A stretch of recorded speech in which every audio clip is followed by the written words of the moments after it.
All right, so this is me, Ophelia, and my mentor, Miss Wade. And this video, we're gonna talk a little bit about how we're gonna progress as I prepare for the practice teaching. So take a listen. Okay. All right. So I guess I wanted to just talk about just how I feel about what I'm teaching now, Yes. which is the writing, and I feel like I need help with when we did the first two writing pieces. It was more straightforward. Yes. The informative writing and the persuasive writing. I think that with the narrative writing, there's just so many more components to it, Yes. and so many different techniques, and I feel like I'm grappling. I'm Okay. grappling, and in this kind of situation, I wish I had like a script Yes. to follow. I feel like it's not unrolling as Correct. smoothly as I would want to. Yeah, so that's where I'm at. Okay. Really. So my feedback would be for that is to just take it just like what you did with your opinion essay. You chunked it. You started from the introduction. So if you're going to use, you used in your classroom, you used the plot diagram to help kids write the story. So what I would do is just chunk it, start right there. Start from this is good. So the first part you talked about was exposition. You told the kids, well, in the beginning of the story, just like they read in Three Little Pigs, it started out with identifying the setting. The main characters were introduced.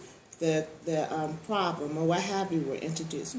Start there. So that would be the kids' first paragraph or opening. And then, all right, now how is the story going to build? What's going to happen next in your story? And so then you can go to that next point. Tomorrow or the next day, now we're going to start building your story, the meat of your story. At the top, the climax. What is this exciting part, the turning point? And then go down and down and down. So you're using this to guide the story writing since you already have this and how your story is going to end. Okay. And so that's one way I would do it. And that's just how you did with your opinion writing. You started out with the beginning. Okay, you have to have your opening, your thesis, your main points. Then your next paragraph is your body, your introduction, your topic sentence, your three reasons, and conclusion. You make it just as simple as that. What do you think about that? Yeah, that's good. I think I'm just over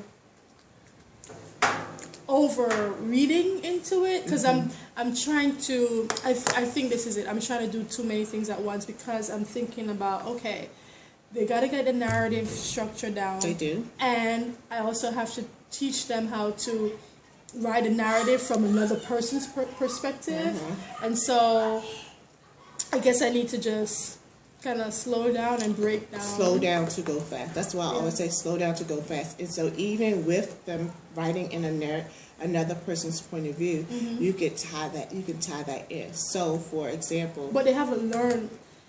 So can that be tied in even without the structure in place yet? Like they haven't yet written a narrative from one from a perspective. one person's perspective. Yes, I'm guessing. I guess So what I'm asking. let's ask. Yeah. We have to ask the kids. Have you all ever written a story? Most of them probably have. They've written narratives. Okay. You ask them, tell them, have them talk to one another about a story that you've written, and then ask them, what would it be like? What would it have been like if that story was told from someone else?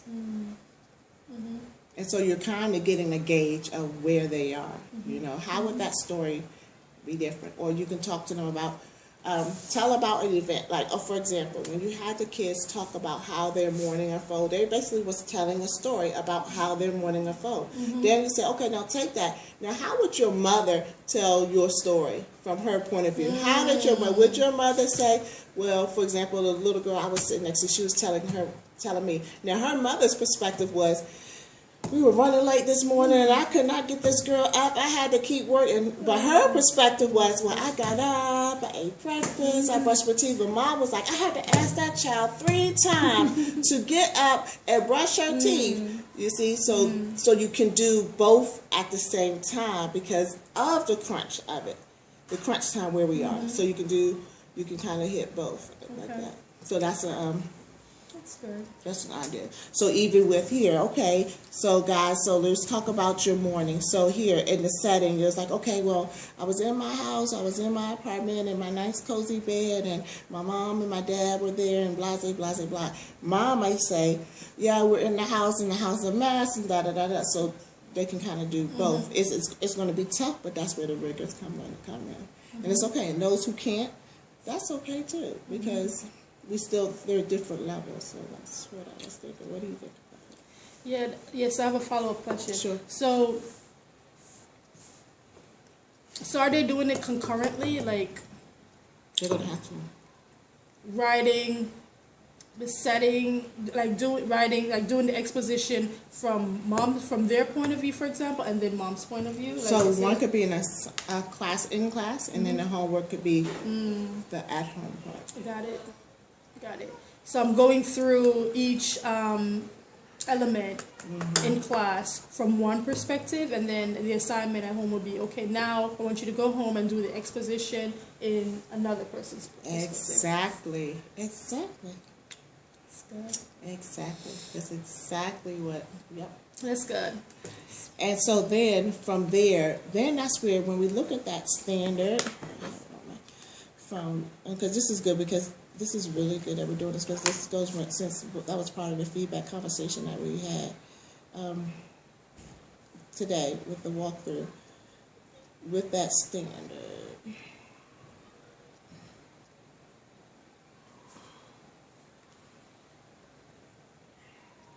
Okay, so write narratives to develop real or imagined experience or events using effective techniques, descriptive details, clear events. So here where you were with the clear events with the plot, right? So then as the kids are,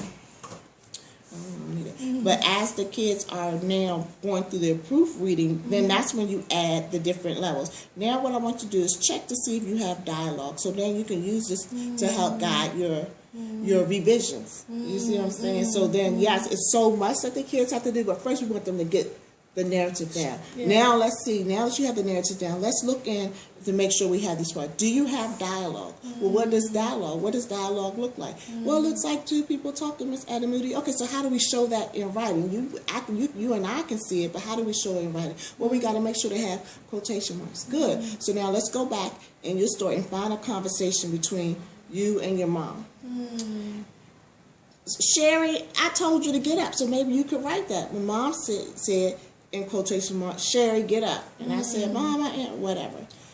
Go ahead. So you're saying, okay, just chunk each part according to different elements, and then during the revision phase, because we're doing the writing process, during the revision phase, that's when they go and add in the different components. I would, if you need to, ideally, of course, they should already have it. However, because it's still in our very beginning stage of writing it, they may not. So you want them just to first get the narrative down.